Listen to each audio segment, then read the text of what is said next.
Hey guys, what's up? It's JP here, and I need to adjust the webcam. My God, so unprofessional. And I'm finally back here with another Shadowverse video. This time we're doing a card review for the latest expansion. So let's just get right to it here. I'm going to break this down into three parts here. Just one I had it on the Rise of. Anyway, this is the new expansion. It's called Rise of Bahamut.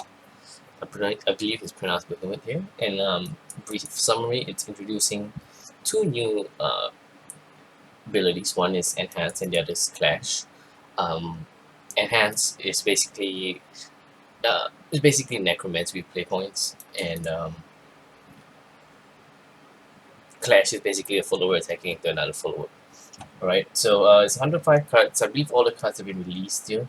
And one thing I gotta give them credit here at Side Games is that they really listen to the feedback and stuff like that, and even the layout for this one's a lot better. So I'm just going to do this class by class just because for whatever reason my computer just refuses to let me do the 2 hour long video and then upload it. So I'm going to start off with the neutrals here, and then I'm going to give you a brief summary of the cards, as well as cards that I think are really good and cards that I think are complete and utter garbage. And if you guys are wondering like how accurate my predictions would be, I predicted Tempo, Forestcraft, and PTP being the two most dominant, or rather, PTP still being the most dominant deck, even though there might be a Tempo-ish mid-range G-style Forestcraft, which is pretty much what we get now. They're basically the two best decks to ladder at the moment. So there we go. So we're gonna start off with this one. It's Sahaku. I have no idea how to say this. Can I put a neutral follower from your hand into play, give it rush, and return it to your hand at the end of the turn. At the end of your turn. Wow, this is pretty interesting here actually. 7 for 4/4 is really bad, but like if you get a big creature, you know, it trades in and then it bounces back. That could be really, really good here. Like you could get so much value, especially like the really big card that comes to mind is Mordecai. So I believe that if it dies, you trade into something, it dies, and then you don't get to bounce, right? So I'm guessing that's how that mechanic works. I'm not entirely sure, but I'm pretty sure. I'm like no. Oh wait, it's a neutral follower. No, no. Okay, then that makes sense. What are the really big neutral cards here? Let's find out here. I'm not sure if there are too many neutral cards that let's just look at like 6, 7, and 8, right? These are the big numbers. Okay, let's just throw in 5 in there as well. It doesn't seem like there's too many here. You know what I mean? Like none of these seem really good to rush into your opponent here. I'm not sure if there's like a new neutral card that I'm missing out here. But just on its own, it looks like it's gonna be pretty poor. The ability is strong, but there are no real big neutral cards. So my guess is, I don't know, like you don't even want to run like Lucifer's the only real good one here. Maybe Imperial Mammoth, but those are about it. So those don't really see playing constructed. So I'm guessing this is mainly a Take 2 card. In Take 2, it's definitely a must here. You're gonna have at least 2 or 3 big cards in Take 2, and odds are at least one of them is gonna be a Mammoth if you're drafting a deck. So it could be pretty good. I like this card a lot, even though I don't think it's gonna see any competitive play. So let's move on. We have Bahamut himself. 10 for 13, 13. Evolved into 15, 15. So the biggest card in the game. Right, it's on the same power level as Seven of Darkness, if I'm not mistaken. So Fanfare destroy all other followers and amulets, can't attack the enemy leader if 2 or more followers are in play. So basically this card is broken as fuck. Like, is there a better card than this? This reminds me a lot of Yu-Gi-Oh's Chaos Emperor Dragon. Side games and Yu-Gi-Oh have actually a lot of game mechanics that are somewhat similar. I'm guessing it's something to do with the fact that they're both Japanese card games. But yeah, this card is just insane. This is like a really, really powerful finisher here. Um, there aren't very many heavy control decks, so I'm not really sure where this card would go. This is obviously really, really powerful in things like Dragoncraft, like a Dragoncraft control. Maybe even in Swordcraft control. Like the thing about this is that the three like really big control decks that I can think of: Dragoncraft, Swordcraft, and uh, what's the other one? The well, actually there are tons. There used to be tons of control decks, but the ones that kind of need an ability like this is basically Swordcraft and Shadowcraft, because Shadowcraft and yeah, Swordcraft, Dragoncraft, and Shadowcraft. But even Shadowcraft, I'm a bit iffy on it. Like I think Pluto is slightly better than this. But in those two, Dragoncraft and Swordcraft, like this is really good. The other classes have like really powerful board clears, like Bloodcraft has like Revelation and Terminus Decree for the other one. So it's a really, really good card. Um, I'm not sure if people will steer towards control just based off how prominent aggro is right now, but if the meta does become a really slow meta, you're going to see a lot of Bahamuts around, just because everybody's like slamming big guys, and then you can't really clear those with smaller board clears outside of Havencraft. So Bahamut might be a really, really powerful card. I will be playing with this card a lot. Um, I think it has a really nice home in Dragoncraft and Swordcraft in particular. In Take 2, this is probably the best card you can get. I would argue it's almost as good as getting Olivia. Like it's on a similar power level in Take 2. Really, really good card. You probably see it. Like one or two things is gonna happen, right? You're gonna see it a lot in the first like couple of weeks of the expansion, and then it either becomes staple in the meta or it just doesn't see play anymore. But it's a really good card. I like it. Moving on, we have Uriel. 4 3 because of 5/5. The 5/5 stat line is actually uh, better than the regular stat line, because it's usually a 3/4 that becomes a 4/5, right? But the 5 toughness is really good because it helps you trade into things like Flora Fencer, which is still I think the best 4-drop in the game. But it helps you trade with that a little more efficiently. So Fanfare, put a random amulet from your deck to your hand. I'm curious if there's like a neutral amulet that's coming out later in the set. Um, the only real classes that benefit from this ability might be Havencraft, but even then, like they have the 2-drop version of this, or the 3-drop version, so I don't see a point of having a 4-drop as well, unless you really want to cycle. But it's a good card. I just don't think it's good enough to see play in Constructed. In Take 2, you probably see this quite a fair bit though. Because if I remember correctly, you get the option of neutral goals as well. So this is a fairly decent one, if I'm not mistaken. But we can just take a quick look here just to verify it. And go. So let's see here. Yeah, these are all of the, like, Urut is the only one that's better, so this is a really good card. You'll probably see it in Take 2 quite a bit. Next we have Lucius Goblin Slayer, 5 of 3/4 because of 5/6. That's average, if I'm not mistaken.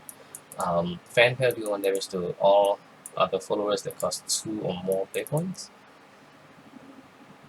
Deal 2 damage to 1 play point followers instead. Wait, what?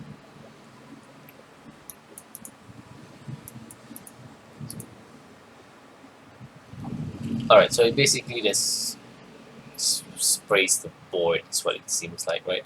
It's gonna do 1 damage to all followers that cost 2 or more, and then deal 2 to 1. So it's basically like a board wipe kind of card by the looks of it. I'm not sure if it's either or ability. I'm guessing it's not. Um, And I think this card is really good actually. They probably see play in Take 2 at the very least. It's probably a really good card because removal is premium, and cards that have removal effects on minions or followers are really powerful, which is why I like Siegfried is insane in Take 2.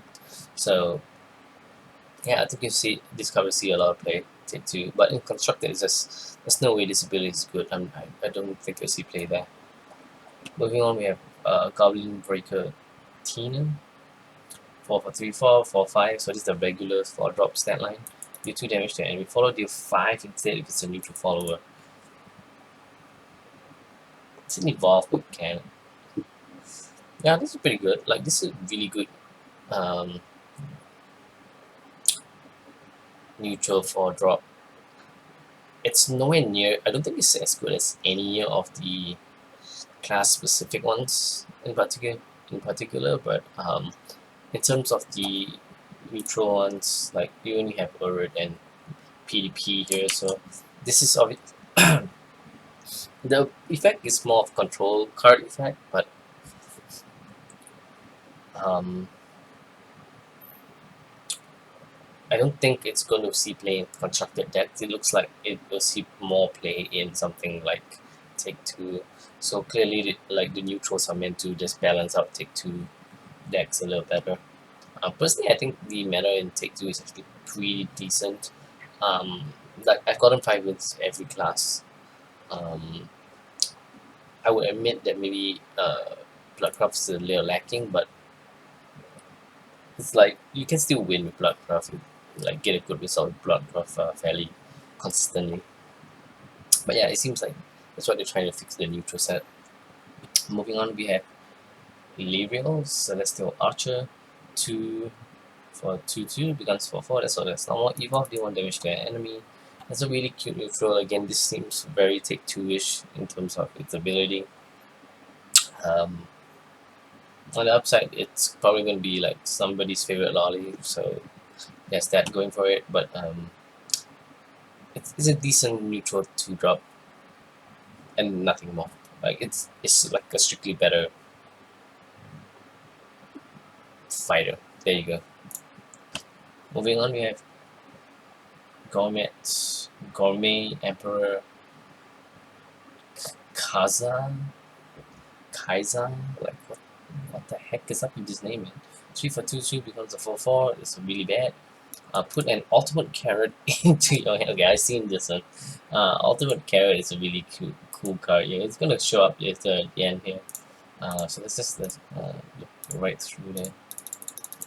Ultimate carrot. So this is the ultimate carrot here. Where is it? Yeah, there we go. Ultimate carrot. That's just put an ultimate carrot in your hand. So it's like the infinite value card. It's a really terrible card. And the fact that you have to use that combo to get it, I think is like it's really cutesy. It's a value card, which kind of screams Take 2 to me. So I'm guessing you'll see this in Take 2 and nowhere else. But hey, who knows? Moving on, we have Call of Cositus. My god, they do the names. Destroy enemy follower, enhance 8, put a 7 of darkness into your hand. So this is one of those new enhance abilities here. So what it means is basically on turn 8 you can actually you pay 8 play points, and then you trigger its ability as well as adding 7 of darkness in your hand. This card is pretty good actually. Like it is like 7 of darkness is so powerful as a card, like people forget that. Just because you don't see Prince of Darkness anymore, but like it's a really good neutral removal, like hard removal spell. At the same time, it's a really good late game. Like you can cycle. Apologies for that, guys. But yeah, it's really powerful. I like this card a lot. Yeah, I don't think it's better than Execution. Because on turn 8, like turn 10, you play this and you can't really play the 7 of Darkness. But I think it's like late game wise, it's probably a little better, but in the sense that you get more value, but Execution is a more tempo oriented card. So yeah, it's gonna see play in Take 2 for sure. well, I don't think it has place in any what do you call it, constructed decks that I can think of. Maybe in a really heavy control deck, but that's about it. Moving on, we have the Fortune Hunter Fina, 5/4/5/4 becomes a 5/6, so this +1/+1. That's poor, or that's average. Put a Goblin Mage into your hand and change its cost to 0. Sure, that's a good card, right? I don't know what a Goblin Mage is, but I'm guessing it's decent. There we go, it's down here. So Goblin Mage is hand, put 2 and into hand. Yeah, that's really, really good actually. So this is like an insanely powerful card actually. Like, it helps you thin your deck, okay? Which like, it's basically a really insane tempo card. I don't think it's like super good that you see it in all tempo decks, but you'll definitely see it in a very niche cycling style tempo deck, or maybe in a really aggressive deck as well, because its ability is really powerful in that sense. I like this card a lot. I think you'll see a lot of play actually. So yeah. Next we have Sector. 2/2/2 becomes a 4/4 fan play game +2/2. Get allied neutral follower that costs 5. That costs at least 5 play points is in play. It's a good card. Like, it's a like I said, it's just a strictly better fighter. So take note of that. Really, really good card. I like it. Next we have Hamza. Fanfare. Gain X +0. X equals to the attack of the strongest enemy follower. Holy shit. What a troll card.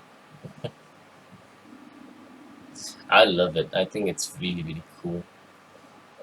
Like, imagine seeing it comes up like a Servant of Darkness and then playing this.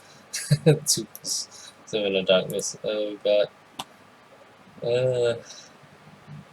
On a serious note though, I think this card is complete trash. Like, it really is. Like, you can't play this on curve to an empty board. So there's that. It's a horrible card to top deck in a top deck wall where both players don't have anything on the field. But I'm sure like somebody's going to pull off this card on a Servant of Darkness somehow, and it's going to be hilarious. But yeah, this is a bad card. I don't think you take this no matter what. Here's the Goblin Mage who summon this, and here we go. Valkyrie's Spear, whenever an allied neutral follower comes to play, give it +1/+1. So this is +1/+0. So this is basically neutral banner, right? But it's like, even I would argue it's better than banner, just because banner only affects half the cards in Swordcraft. About basically only the officers. This is like every single neutral creature.